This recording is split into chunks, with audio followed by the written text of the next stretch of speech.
Chris Littlecott is the Associate Director at E3G. It's a think tank focusing on fossil fuel transition. He joins us from Milton Keynes in the UK. Thanks so much for joining us. So this last minute change to the language was so dramatic. I mean, it brought the president to tears last night. But why was India so set on changing this, especially when we're not talking about ending fossil fuels tomorrow, but the language merely said escalating measures to phase out fossil fuels? Why? Why was this such a big deal to have made them the spoiler in this?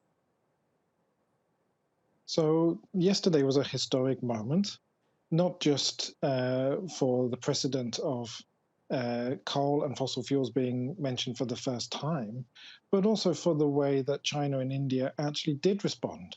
And they're certainly feeling the heat of the limited language that they were willing to agree with yesterday. But actually, both countries stepped forward. China, for the first time, acknowledged that emissions from the coal power generation sector have to move, whereas previously it only referred to coal writ large in rather generic terms. And India has been very sensitive for a long time about the implications of coal for its own domestic energy sovereignty and efforts to raise its population out of poverty. So it's a very sensitive subject.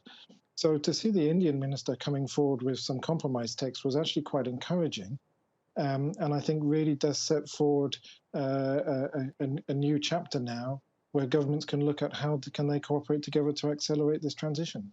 Right. India did step up with some commitments that were remarkable given its track record. However, when we're talking about things like going to net zero, India chooses the year 2070 as its goal. That is decades after the Paris Climate Agreement recommended. So they're stepping up, but it's still stark compared to other commitments. So all countries have to do more. All countries have to move faster, as the various ministers in your VT just covered.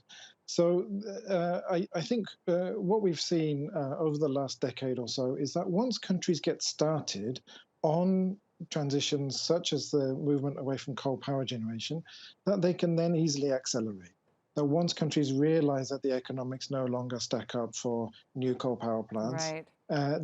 then those projects can rapidly be cancelled and the movement towards renewables can really gather speed. All right, Chris, very true. Thanks so much for joining us.